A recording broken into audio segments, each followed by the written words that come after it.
You are listening to the Bat Flip Podcast, a baseball podcast from Belly Up Sports and the Belly Up Podcast Network. Here are your hosts, Damian and Matt. Welcome back, everyone, to the Bat Flip Podcast. My name is Damian here with my co-host Matt, coming to you on May 10th of 2022. Got a announcement between MLB and London this week. We have some couple people getting injured, a key player getting optioned, and then some bigger games that we wanted to touch on that happened from this last week, individually wise and some team wise big comebacks. And then we'll jump into our players of the week at the end, like always. But before we get into all of that, how are you doing, Matt?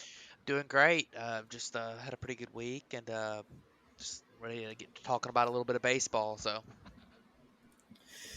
Yeah, well, we'll jump right in with this MLB and London long-term partnership that was announced just yesterday, actually, as we're recording this. But MLB and London announced that over the next 5 years, some major events will be held in London, trying to help grow the game. And that includes regular season games in 2023, 2024, and 2026.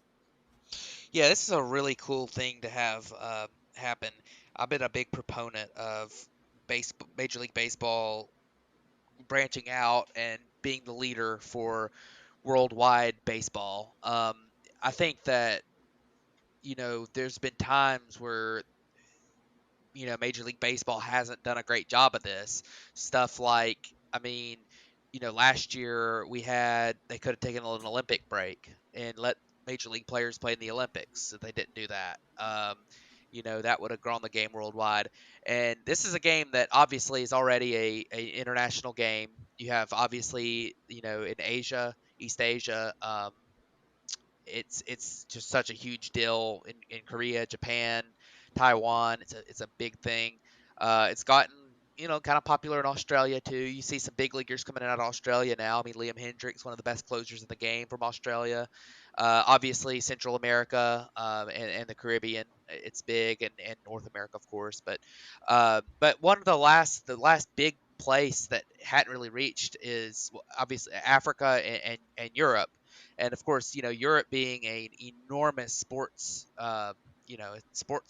continent, and it's such a big part of the culture there, with other sports, that you would like to see baseball try to branch out a little bit better, get that market into Europe. And I think this is a great opportunity to do so. I think that the NFL has had a lot of success branching out to London, and because football is a great product, and it's something that just branching out there. I mean, they've started to really like that over in Europe. You talk about the NBA is becoming more popular over there, and baseball is something that go play games there, go do some of these events there, grow the sport over there. It'll help in the long run, because I truly do think that baseball can be an international sport on all levels, not just on kind of regional, or on a regional level where it's like the Americas and then East Asia. Like, I think that Europe, if Americas and East Asia love it, then I think Europe would love it, and I think eventually one day Africa would love it too. But it's just one of those things, you just got to get to that point. So um, I definitely am think this is a big deal for the game, and I love that. I love that they're doing it, branching out. I hope that they'll continue to do this and do it in more locations over there. That the NFL kind of moved to, or doing a game in Munich this year, so in Germany. So it'd be cool for MLB, if this goes well in London, to maybe do one in Paris, or in Germany or Italy or something. Obviously they've done one in London before, but definitely a cool event. Yeah, you mentioned it right there at the end. It's not going to be their first trip into London. They did have the London series in 2019 with the Red Sox and the Yankees, having a 2-game series there, and it drew a really well crowd. Each game was over 60,000 fans, and it was a big offensive environment. There was 50 runs scored within that, so I wonder if they're looking at maybe trying to figure out a different style of a ballpark, or if they like that way. Um, but it is very cool to see that they're branching out that way. And you said it's been kind of stuck to the Americas and the East Asias, and it is cool to see it branching overseas to the Europe area because we've seen the NFL, we've seen the NBA have this success, and them really accept the sport and become fans of the sport. You see a lot of a lot of NFL fans from overseas. Um, so it is really cool. Now, one of the other events that they have mentioned is kind of in this. It was announced before, but other events like this are kind of what we're talking about when they say over the next 5 years.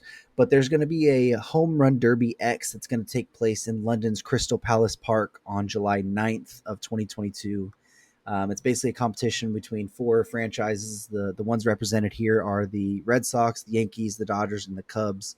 It'll have a former player, like a softball or women's baseball star, so they call it a superstar there. A region's local development system, so a rookie from around there, and then a influential content creator, wild card, is what they're calling that. And then they're going to do the same event in Seoul on September 17th, and then Mexico City on October 15th. So it's the London things, the kind of start to this, but you already see with this event that they're branching out to some other places, and that's just going to help the game grow even more. And maybe we see in the future, if this London series works out and this Home Run Derby X is a success, that you see other events branching out to farther places in the world rather than just in the Mexicos and then even over to Europe.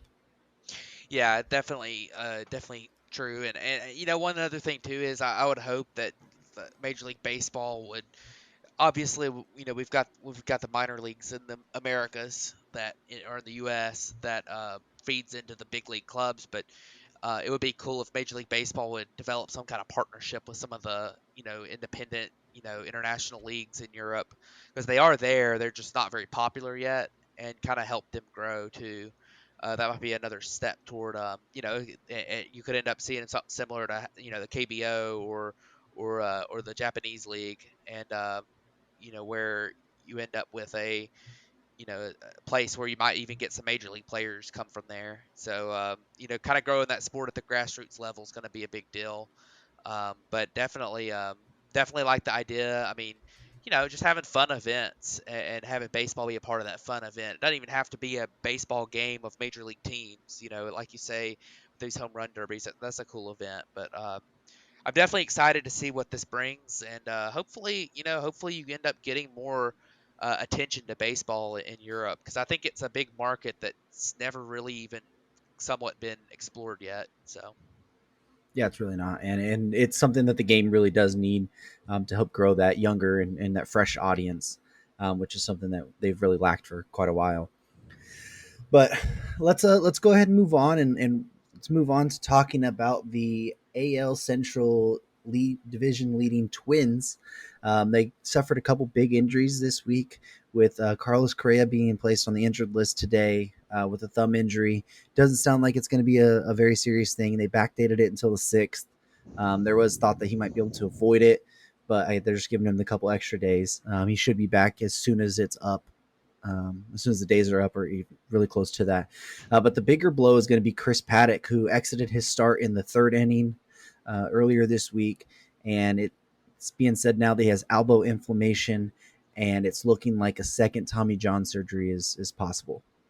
yeah, so to start off with Chris Paddock, that really is a shame, because after that trade from San Diego to Minnesota, he had started off very, very nicely in Minnesota. His ERA at a 4.03 is just okay, not the worst, but it's not great. But I mean, his peripherals were looking really, really, really, really good in Minnesota to start this year. So really a shame to see him get injured. This is a guy too that San Diego had really, really, really babied his way up. I remember there was all that controversy about his innings limits a couple years ago, and not letting him throw, um, full workloads. And I think some ways that can be a two-edged sword, because now you got a guy who has never really thrown a full starter's workload, trying to throw starter's workloads and getting injured. But I think it's a shame that he's injured. You really hate seeing that for a guy that's got finally looked like he was starting to figure it out a little bit. And then for Carlos Correa, he had been off to such a slow start. It was real disappointing, um, but obviously he's not going to be out for too long, which is a really good thing. Um, one little silver lining to the Correa injury was that they were able to call up Royce Lewis and give him his first cup of coffee in the big leagues, former #1 overall pick. He had been mashing in AAA to start the year. After 2 years of not playing. 2020 we had the pandemic, and last year he dealt with an injury all year. But he had looked really good in AAA, and they were able to get him his first look in the big leagues, which is really cool. And he's been he's had a pretty good start. I mean, he's 3 for 10 to start his career, so gotten a few hits, gotten that taste of the big leagues. So that's pretty neat for him. But kind of a note there. But I expect Correa to be back pretty soon, and I think the plan is for them to send Royce Lewis back down to AAA to keep working on his game um, when when Correa comes back, and not to stick around in a different position or something. So, but definitely a cool thing to see. Yeah, it really is. And just, looking at the way, even though Correa has started off slow, if you look at his, exit velocities and the hard hit rate, it's, top 10% in the league. So that'll come around. And maybe this thumb injury and getting him on the IL is just a couple extra days to let him kind of just reset, after struggling and coming back strong that way. Paddock really does hurt because he was a lot better than, he's probably better than what people would think, even though I'm not a big fan of his. Um, but the changes he had made when he went over to Minnesota, it had showed, that there was still something there, even though the results didn't fully back it up. Um, but it's, losing the starter on that rotation where they were already down for Sonny Gray. I'm not even sure if Gray's back yet or not. I think he is.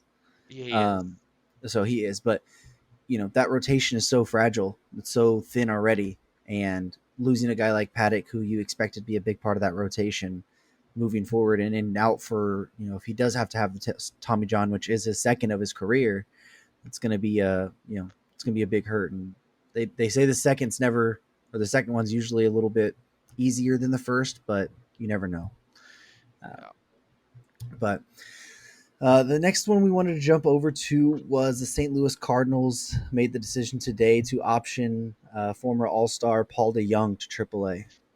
Yeah, this was an interesting move. It really sucks for Paul DeJong. Um, he had that one really good year, but I mean, at the end of the day, you can't produce at the plate. It's been we're going on 3 years now of subpar production at the plate. His defense is still good, but they probably feel like they could maybe still get something out of him if he could go figure out a swing at AAA. Um, the projection system still like him, and he also ran a 173 batting average on balls at play this year too, so far, which is pretty low. But a guy who in 2019 was a 30 home run hitter. Obviously that was juice ball, but 3.7 WAR in 2019.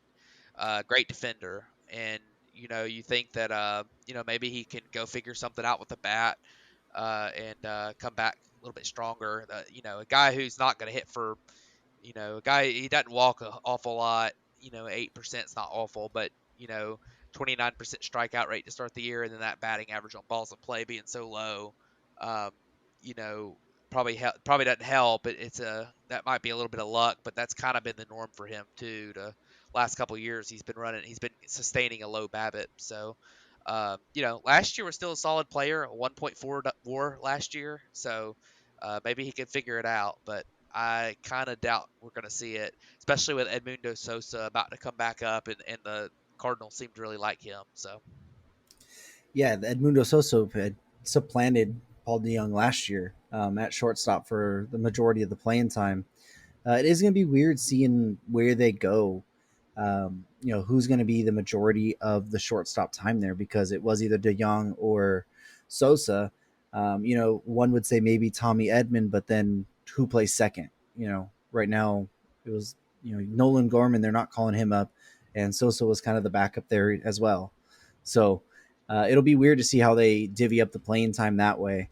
Once, maybe if they do get DeJong back in a month or so, if he can refine his swing there. But it is a little weird, but at the end of the day, you mentioned it's been 3 years since he did anything remotely close to league average as a hitter, and that's just not going to fly these days.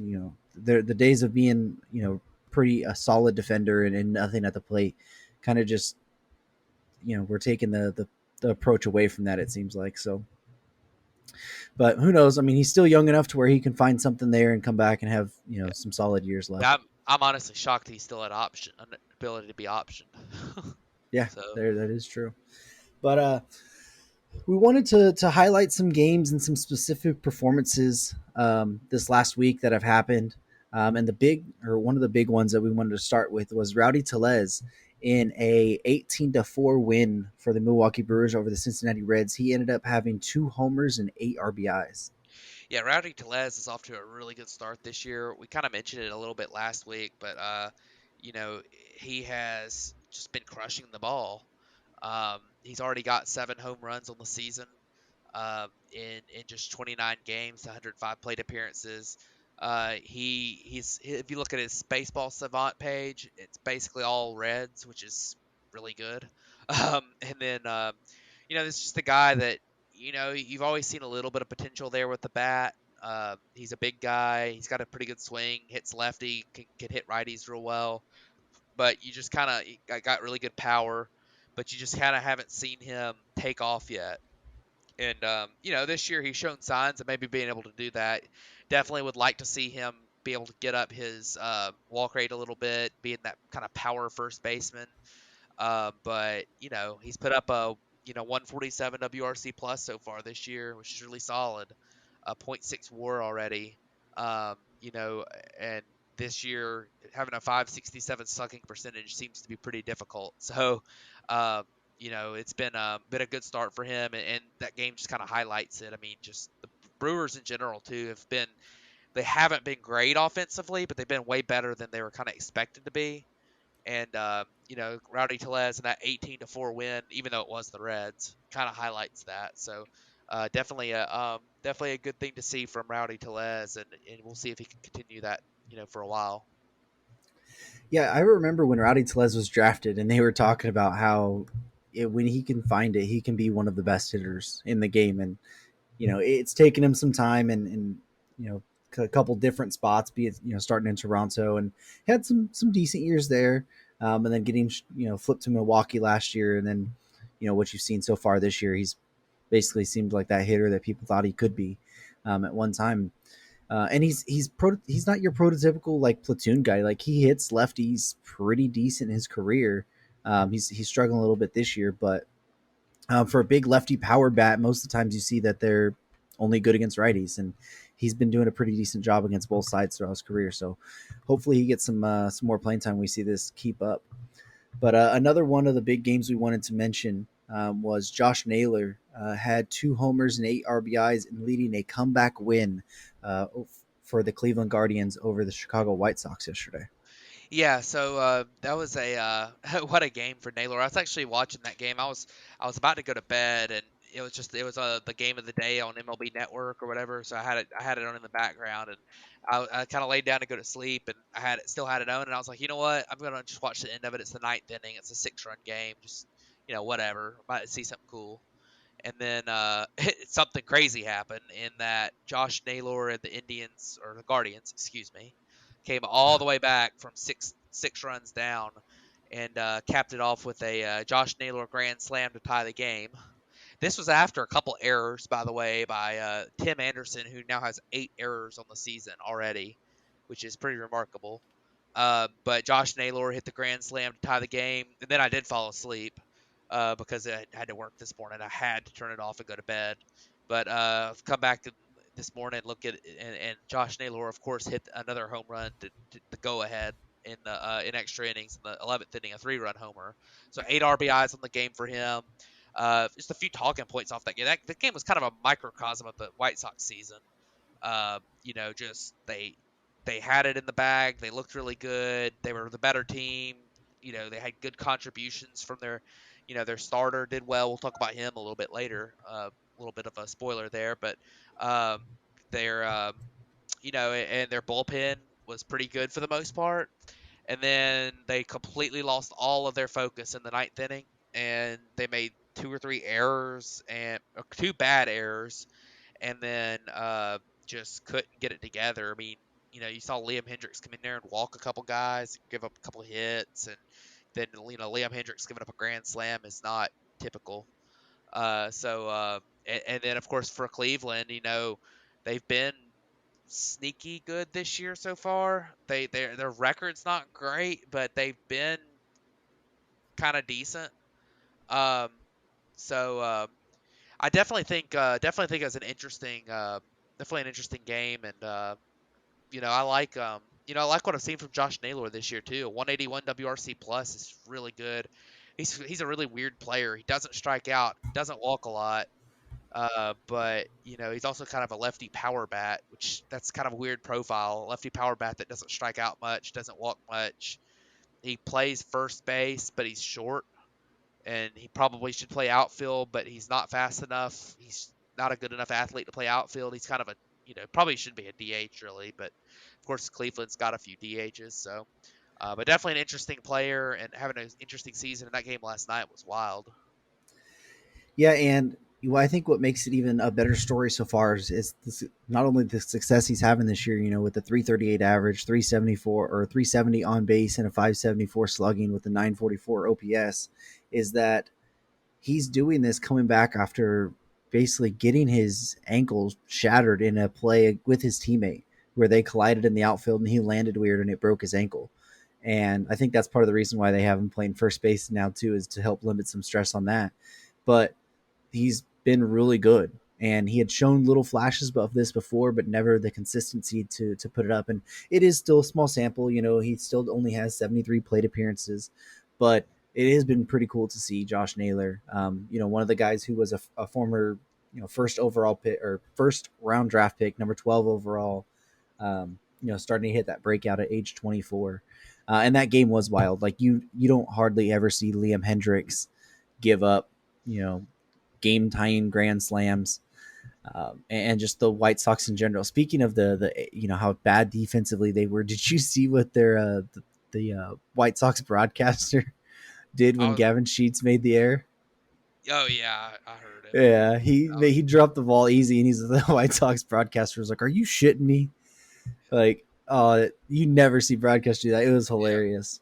yeah. But But one more note on that trade or that on Josh Naylor is that trade is looking really bad for San Diego. Um, I mean, they gave up Josh Naylor, who obviously is looking pretty decent and definitely looks like an everyday player at the big league level.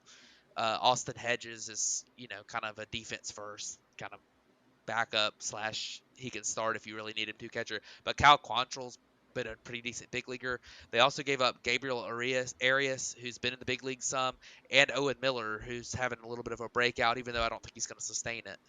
So it's pretty crazy that they gave up all that for Clevenger, who's pitched. I believe he pitched. That's another news story we haven't really talked about. I think he pitched his first game with the Padres this week. So against the uh, Guardians. yeah, so definitely interesting there. But yeah, I mean that's kind of one of those things like, um, that's been a really bad trade for San Diego, who has been known to have some bad trades in the past few years. So Yeah, I think we ran down the other day, or maybe it was a couple weeks ago in our group chat, the trades that they've made. I mean, yeah, you could make basically an all-star team of the players they've traded yeah, away. Trey But Turner, Max Fried, yeah, Josh the Naylor, the list goes on. Ty France, Yeah, and I mean the guys they've traded them for have. I mean, some of them have had some success, but they haven't all had success. I mean, it's like Austin Nola. He's been okay, but is he as good as Ty France? No. no, Like, I mean, you look at Max Fried. Justin Upton was there for like 1 year, and he was just okay. Max Fried's looking like a potential ace right now, and has been for the last 3 or 4 years. You look at and then this trade starting to look pretty bad. I mean, you're looking at a guy who looks pretty good at first base for Cleveland and Josh Naylor, and San Diego's gotten what one start out of the guy they got for him. So we're definitely getting into that. AJ Preller it's interesting for sure. He deserves a lifetime contract. But let's jump to another game, and we talk about this guy a lot, but he just continues to do things that make us want to talk about him, and it's Shohei Ohtani. He had a 3-4 game yesterday in a big win against Tampa Bay, 2 homers, one being a grand slam. Went back to back with Mike Trout, and then on the mound this week as well, he had another amazing performance. Yeah, so Shohei Ohtani, I was more impressed by his what he did on the mound this week. I was watching that game, and I mean, it wasn't. I think it was the best he's ever looked in his career. I mean, he was untouchable. He wasn't. He was throwing everything for strikes. I mean, his stuff was just insanely good. He had 7 innings, like something like 11 or 12 strikeouts again, no walks. Anything that has been a bugaboo for him in the past, like his control a little bit, it wasn't an issue for him, and hasn't been as much of an issue this year. He just keeps getting better on the mound, and the other day was just a prime example of that. And then, of course, I mean, he comes in last night, and you know, we've talked about him some, and it's very special to get to watch the Angels right now because I don't know how good the team is because of the depth and stuff. They look pretty good so far. We'll see if they keep it up. They really need their pitching to hold together. They need their and they need their they need their rest of their depth in their lineup to hold together too because we'll see if Taylor Ward can keep it up. I mean, we'll see if Brandon Marsh can keep it up. That some of these guys are, we're just gonna have to wait and see. But the fact that we're able to watch Ohtani and Trout hit back to back is incredible, and back to back home runs. I think it's the first time that's happened for those two guys together, and that's something truly special to watch the two best players in the game, playing on the same team and being able to do that. I try to every time that I get a chance to watch the Angels, I try to watch them, and it's a shame that they're not on national broadcasts more and featured more on stuff because they haven't been good. Which I understand not featuring them as much because I mean their record's been not good the last few years, but I'm just hoping that they're able to sustain what they've started off this year because I mean I would love that would be so good for the game to get to or for people a general audience to get to watch these two guys play in meaningful games at the end of the season, rather than just have a back to back against the I don't even remember who they were playing, but um, on a Monday night in May. So definitely love watching that, and you know, two guys who are just special players. Yeah, and to see those two at the top of their game, that's what's really fun here. And then seeing the Angels be as good as the Angels are right now, and hopefully that they're able to keep it up because that team and Mike Trout needs to get into the playoffs. Um, and they have all the talent. If Syndergaard's able to do it, keep it up. If Rendon's able to stay healthy, you get Ohtani and Trout. You've seen guys like Taylor Ward break out. Like that team is really fun, um, and it's going to be fun to watch them throughout the year. But from a team that's really fun to watch to a team that is not so fun to watch, if you are a fan of the Philadelphia Phillies and what they did this week against the New York Mets, having a 7-0 lead and then ended up losing 8-7. Yeah, I was watching that game on Thursday night as well, and that was the perfect example of the Philadelphia Phillies from the last 3 or 4 years. They look good. They build up a good lead. They have a good outing from their starting pitcher. I think Nola was pitching that game and pitched like 6 or 7 innings of shutout ball, and they get to the ninth inning and the bullpen implodes. I mean, it's a carbon copy every year, and it was just your typical Phillies implosion. I mean, they didn't play very good defense. Their pitchers were not good. They walked guys. I mean, I just that's one of my biggest pet peeves is watching somebody walk a guy with a 6-run lead in the ninth inning. I mean, just throw a meatball down the middle. You could have a position player out there, and they probably wouldn't give up 6 runs in the ninth inning. Um, it's just one of those things that um, I mean, it's hard to believe that it just continues to happen, and the fact that they haven't really invested in that bullpen. I know they brought in Corey Knebel this year, but I mean, the Corey Knebel is only so much. I mean, you look around the big leagues and teams that made investments. I mean, the Dodgers went out and traded for Craig Kimbrell. I mean, the Phillies couldn't have done that. I mean, the Dodgers gave up a decent major leaguer, but it wasn't like they gave up a lot of surplus value in that deal because Pollock's contract is probably about what Pollock's worth.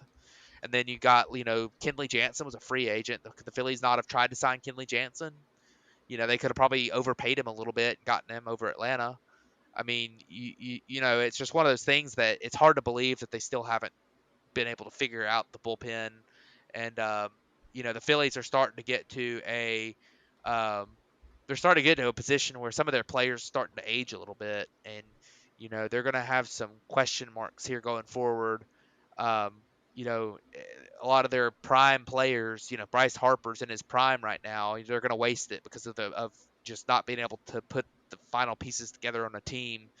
And of course the Mets, you know, it's just kind of been like the Mets season this year too. I mean, it's been, get a little, have a couple of the other team makes a couple mistakes and have a couple of balls that weren't hit all that hard fall, and just keep pounding away, and they're making it happen right now. They look really, um, they really kind of have the it factor about them right now that is they're having a really good season, and I don't think they're going to keep up the pace they're on now. I mean, they have had a lot of good fortune, but at the same time, I think they are a really good team, and they're going to be really difficult for anybody to catch.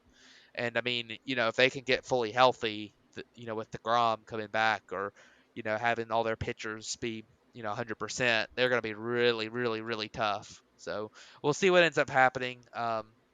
But definitely a fun game to watch. I mean, it's kind of one of those things where baseball never ceases to amaze you. We've had two games in the last week that was 6-0 in the in the final inning, and ends up being a going the other way. I mean, there's how many times do you see blowout games just get flipped like that? It's pretty incredible. Yeah, it is pretty wild, especially when you see a major league team blow a 7-run lead. It's it's very rare, but that's why I don't understand when people are like, well, you can't try and bunt for a hit when you're up 7-0, or you don't swing 3-0 when you're up 7-0. It's like, dude, baseball doesn't have a clock. You never know when the other team is going to put together a rally and be able to pull it off. Yeah. But yeah, it's been wild. I think that's part of the problems we've seen with Philly the past couple of years, the bullpen and the defense just being so bad that it's leading to them not being the team that many think they should be. And the Mets have looked really good, especially even without DeGrom. There's probably some aggression gonna happen there, but it's pretty fun what they've been doing so far to watch. At least from outside the division. I don't know if it's too much or not that fun watching from the inside the division as a Braves fan, but overall, I mean, it's been a pretty fun year to watch the Mets and what they've been doing, and games like this just kind of show that. But basically that's going to wrap up for the main part of the show, and then we're going to jump over to Players of the Week and wrap this thing up pretty soon. But who do you got for your hitter this week? So my hitter this week, I picked Jose Altuve, and Jose Altuve battled some injury to start the season this year, but he was looking a little bit not great. But over the past 7 days, he's really kind of figured it out. 474 average, 565 own base, 947 slugging. He's at 3 home runs. He's only played 6 games. They had an off day, and put up .7 WAR, which was tied for third in the big leagues over the last 7 days. And obviously, with playing the one fewer game, that's a big deal too. But on the season, Jose Altuve, he's starting to look really good. He's kind of been himself. His numbers have come up. He's had he's got a 156 WRC plus. He's hit 262, which is a little low for him because the BABIP is low. A 273 BABIP for a guy whose career average is at 328 on BABIP.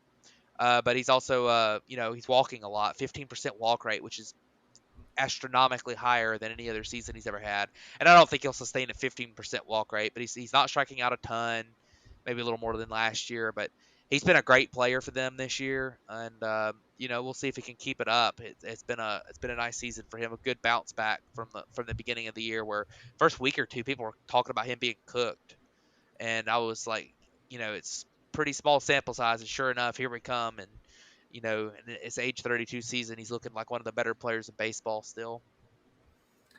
Yeah, it's been a really good week for Jose Altuve, and mentioned he struggled to begin with the season, but he's really bounced back, and the Astros really did need him to bounce back. He's kind of the person that leads that team as he goes, they go. So they really needed him to be good, and he's showing back that he's to that level again. But for my hitter this week, I ended up going with a guy who doesn't usually have weeks like that, and it's Manuel Margot. If you look, he was the second best offensive player, tied with Manny Machado this week. 478 average, a 520 on base, a 957 slugging, a 341 WRC plus, and had 3 home runs this week for a guy whose career major league high is 12 in his career. To have 3 this week, and 11 RBIs, 4 stolen bases. It was a pretty fun week for Manuel Margot, from a guy who isn't really a superstar player, and just had one of those hot weeks. I feel like he deserved to be mentioned a little bit. Yeah, Manuel Margot, definitely interesting. And, I just wanted to point out here that you remember when the Rays traded Austin Meadows and re-signed Manuel Margot, and everyone's asking, what the hell are they doing? Well, Manuel Margot has a 175 WRC plus, and Austin Meadows is hurt again. So, the Rays just keep on winning those types of deals. I mean, it's pretty remarkable. But moving on to the pitcher of the week for me, I always try to. I would have gone with Shohei, but we've talked about him all the time, which I guess we just talked about him a minute ago. But I also, I kind of have to. I also like to go with some 2-start guys, and one 2-start guy that caught my eye was Michael Kopech. He made 2 starts this week, didn't give up a run. He only pitched 10 innings. He's not going to be a high innings guy, especially right now as he's kind of transitioning from mostly having been in a bullpen role to going into more of a starter role this year. But 10 innings. He's given up. He gave up 0 runs, 10 strikeouts per 9. So I think that's 11 strikeouts. Um, and a few walks, but nothing too bad. I think 4 walks in 10 innings. But definitely a guy who he's been really good for the White Sox this year. I worry a little bit about him being able to get the ball on the ground. He's got a 30% ground ball rate, which is pretty low. Um, he hasn't given up a home run yet. You would expect that to change with that ground ball rate being so low. He's getting a lot of fly balls. Eventually, one of them's going to leave the yard. But 246 FIP, which is really good. Obviously his ERA at an 0.93 is incredible. His fastball velocity is a lot lower than I would expect from him. Surprisingly, it's under 96 miles an hour, which is obviously still really good at 95.8. But last year he's throwing 97, most of that coming out of the bullpen, but still. But yeah, I mean, Kopech's been really good, and the White Sox have really needed it with the injuries they have in that pitching rotation. I mean, Lance Lynn being out for a while, and Giolito's spent some time not being fully healthy, and they also lost Carlos Rodon off of last year's team. So this is a team that really needed Kopech to come in and step up as a starter, along with Dylan Cease, having his real breakout last year probably, but really being good so far this year. Kopech's kind of been another guy for them, and it's a shame that the White Sox can't play behind him, and decided to blow a 6-run lead in the game he pitched last night. So Yeah, Kopech is one of my favorite players, pitchers to watch at least. I remember when he came up his rookie year, was a fireballer. I tried everything I could to try to trade for him, and wasn't able to do it in my fantasy league. But Kopech is one of those guys who has the special talent. He has that special mix if he's able to stay healthy, to be one of the upper echelon starters in the league. And I think you're finally starting to see this now that he's getting his shot back in the rotation. A guy who they put in the bullpen the last couple of years, to try and keep that arm healthy, kind of build him up a little bit. And he's back to kind of having the reins off, and he's showing what he can do. And he's pretty special and pretty fun to watch when he does that. But my pitcher this week that I went with is Merrill Kelly from the Arizona Diamondbacks. It was only a 1 start this week, but I was actually watching this game, and I was pretty impressed with what he was doing. 8 2/3 innings of shutout baseball. Of what he did. He did leave with runners on first and second and gave up The bullpen gave up one of the runs there, but he was just super efficient. 8 strikeouts there, but I think he went into the ninth inning at like 85 or 90 pitches or something. And he kind of ballooned there in the end. That's why he ended up getting pulled. But was just one of the guys who has been very underrated this year. I believe we were looking before the show, and he's like the third ranked pitcher so far in WAR this year, in all of baseball. And nobody's really talking about him. Nobody's even really hearing about him. So I felt he deserved to get a little recognition after that game, and then for sort of his season he's been having so far as well. Yeah, Merrill Kelly's been great this year, and it's been pretty interesting for him. A guy who I think he had pitched in Korea some, and then he came over, to play in the big leagues, and Arizona signed him, and he's been okay at times in his career so far, but with the larger sample size seasons, he only pitched in 5 games in 2020. Was really good in his 5 starts that year, but he's been kind of a mid-fours ERA guy. This year he's just taken off so far. He's striking out more guys than he has ever struck out. Honestly, the profile's not that much different. He's just a little bit better in every facet. Striking out a few more, walking a few less, and getting the ball on the ground just a little bit more. And he's been really good. I mean, a 205 FIP, a 122 ERA. Those numbers are incredible. His expected numbers are still good. I mean, his expected FIP and expected ERA are both around a 3.3, which is really good.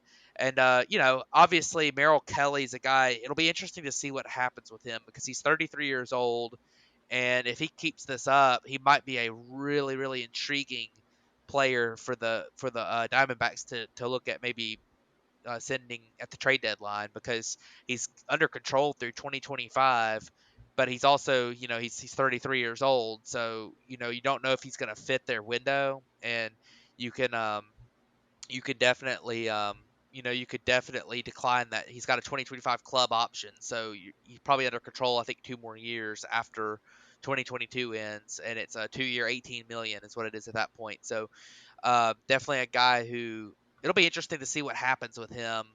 But the start for him has been great, and we'll see. He could be a pretty valuable piece for the Diamondbacks to either hold on to in case they decide to contend next year, which I kind of doubt, or to move at the deadline if he continues to keep this pace up.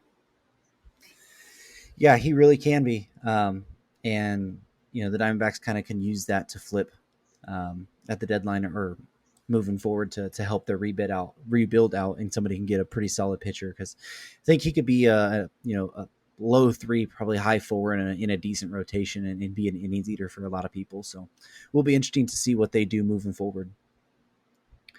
But you got anything else you want to wrap up on? I don't really think so. Excited to see what happens here in the coming weeks. The weather's starting to heat up around the country a little bit. We'll see if that helps maybe with some of the fly ball issues we've had. Um, I think I think there's been a lot of talk about that lately about home runs and fly balls dying out and everything. And we'll see if they end up having some more. Maybe the weather heating up will help with that a little bit. But we'll see. And I think these early season, kind of getting into May games, they're important. I mean, you got a lot of players who have had hot starts who they start to kind of struggle this time of year. They could really fall off a cliff. You got some players who started really slow. They get hot right now. They can kind of continue that and salvage a really good season. So, but you're kind of getting to a point where you're kind of telling who some of the better teams are, some of the worst teams, and your sample size is getting just a little bit bigger. So definitely going to be interesting to see here in the next few weeks. It's a kind of important time of the year here, the next 2 or 3 weeks for every team to kind of establish where they're going to be kind of going into that summer. So I definitely am interested to see what happens, and we'll move on to some more games this week, and it'll be great. Just a good season so far.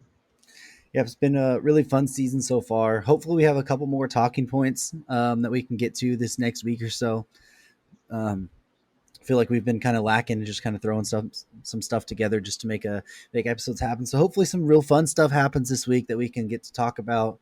And moving forward, we know we're going to start hitting that push for start talking about all-star game ballots here in about a month or so, and then going into the whole trade deadline in the middle of July and stuff. But been fun so far, and be bringing it to you weekly. So thank you guys for tuning into this episode of the Bat Flip Podcast, and we'll catch you guys next week.